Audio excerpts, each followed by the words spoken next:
গোটা ফেসবুক জুড়ে যতগুলো ভারতের মিডিয়া আছে এদের এখন চর্চার একটাই কেন্দ্র, সেটা হচ্ছে ইসরায়েল আর ফিলিস্তিন।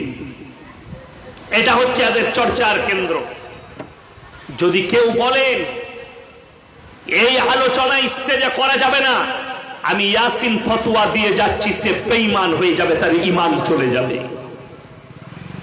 আজকে মুসলমান তোমার জানা দরকার আছে ফিলিস্তিন কি, মসজিদে আকসা কি, মুসলমানের সঙ্গে মসজিদে আকসার নাতাটা কি আছে।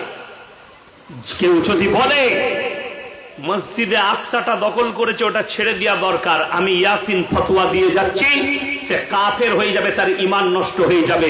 এই ফতোয়া যদি কোনো মুফতি কাটতে পারে, তার জুতোর মালা পরে আমি বজবজ থেকে বাড়ি যাব, 30 তারিখে আসছি, নিয়ে আসবেন সেই মুফতি। কেউ যদি বলে ইসরায়েল যখন দখল করতে চাইছে মসজিদে আকসা ছেড়ে দাও, মসজিদে আকসার সঙ্গে পৃথিবীর সমস্ত নবীর নাতা জুড়ে আছে, জোরে বলুন সুবহানাল্লাহ। প্রত্যেকটা মুসলমান পৃথিবীর তাদের অন্তরের সঙ্গে নাতা জুড়ে আছে। কেন? মুসলমানদের প্রথম কাবা হচ্ছে বাইতুল মাকদাস, মসজিদে আকসা, জোরে বলুন সুবহানাল্লাহ। আর এই মসজিদে আকসা এমন একটা মসজিদ যেখানে নবীজি সাল্লাল্লাহু আলাইহি সাল্লাম কোরআনে আছে। আমার আল্লাহ রাব্বুল আলামিন সূরা বনী ইসরাঈল প্রথম পৃষ্ঠা প্রথম আয়াত, সুবহানাল্লাযী আসরা বিআবদিহি লাইলাম মিনাল মাসজিদিল হারাম ইলাল মাসজিদিল আকসা আল আকসাল্লাযী বারাকনা হাওলাহু লিনুরিয়াহু মিন আয়াতিনা ইন্নাহু হুয়াস সামিউল বাসীর। আমাদের নবী ইমামুল আম্বিয়া ওই মসজিদে আকসায় 2 রাকাত নামাজ আদায় করেছিলেন। ভারতের এই মিডিয়া এরা এই জায়গাটা ভুলে গেছে যেদিনে 2000-এর বেশি মুসল্লিকে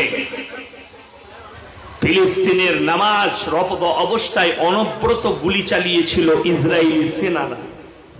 হাজার হাজার শিশু মারা গেছে, নিরীহ মানুষ মারা গেছে, বাচ্চা প্রসব করেছে হসপিটালে, মাকে তো মেরেছেই মেরেছে, এমনকি বাচ্চাকেও গুলি করে মেরে দিয়েছে।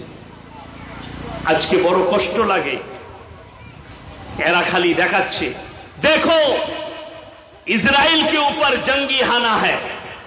ইসরায়েলের উপরে আতঙ্কবাদীরা হানা করেছে। কারা? ফিলিস্তিনিরা আতঙ্কবাদী। এদিকে আতঙ্কবাদী তাকমা লাগানো হচ্ছে। বড় কষ্টের বিষয়, এফআইআর দারাজ করা হয়েছে। দিল্লি জেএনইউ কলেজের ছাত্ররা মিছিল বার করেছিল ইসরায়েল ফিলিস্তিনের পক্ষে, যার কারণে তাদের নামে এফআইআর করা হয়েছে। আমি বলবো যদি এই ছাত্রদের নামে এফআইআর হয়, আমার বয়ান বেরিয়েছে একটা ফেসবুকে, মোল্লা আব্দুল হালিম মোল্লা ইয়াসিন অফিসিয়াল, খুলে দেখে নেবেন। আমি কালকেই বক্তব্য দিয়েছি, বয়ান আজকে বার করেছি। অটল বিহারী বাজপেয়ী তিনি বলেছিলেন যে हम फिलिस्तीन के साथ खड़े हैं और इजराइल ने जो फिलिस्तीन का जमीन दखल किया और लूट लिया, उसको छोड़ने में मजबूर करना चाहिए, उसको छोड़ देना चाहिए, और हम हमेशा फिलिस्तीन के बाजू में खड़े हैं। जोरे बोलुन सुभान अल्लाह। এটা অটল বিহারী বাজপেয়ী জি বলেছিলেন। আমার কাছে তার বক্তব্য আছে, তার বক্তব্য ফেসবুক জুড়ে ছুটছে।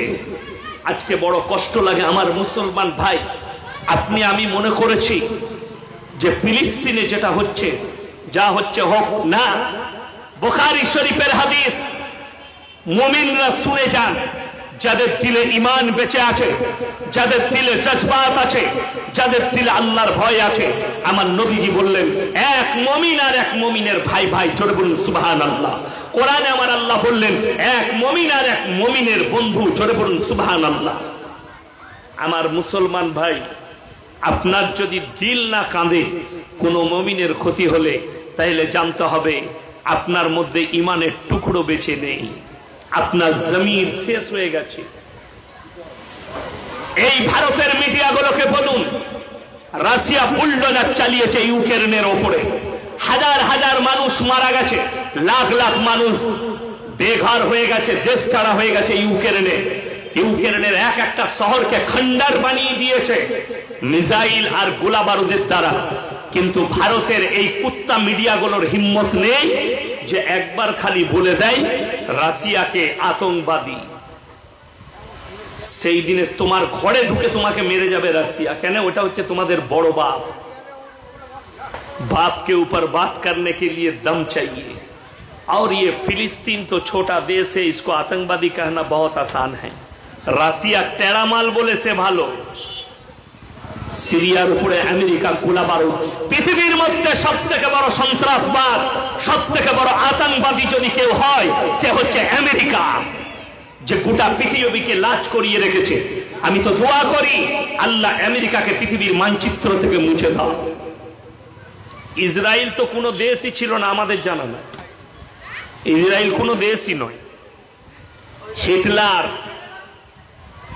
60 লাখ ইহুদিকে চেম্বারের মধ্যে ভরে গ্যাস লিক করে মেরেছিল। পৃথিবীর মানুষ নিন্দা করেছে, পৃথিবীর মানুষ হিটলারকে ঘৃণার চোখে দেখেছে।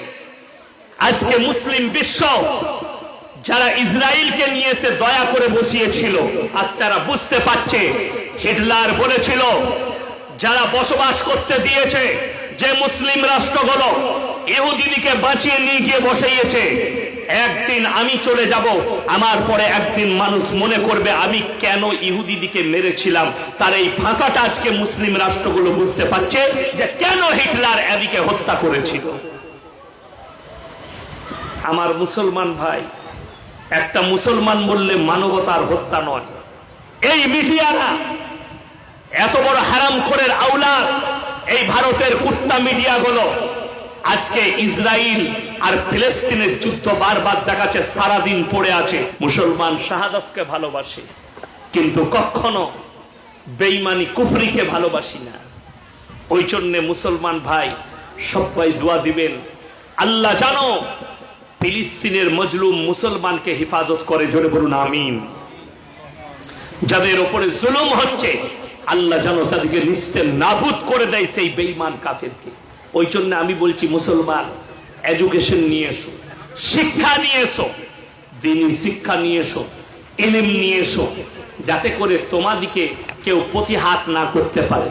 তোমরা তোমাদের ইলমের দ্বারা, তোমরা তোমাদের ব্যবহারের দ্বারা, তোমরা তোমাদের আখলাকের দ্বারা, তোমরা তোমাদের চরিত্রের দ্বারা তোমরা যেন প্রতিহাত করতে পারো।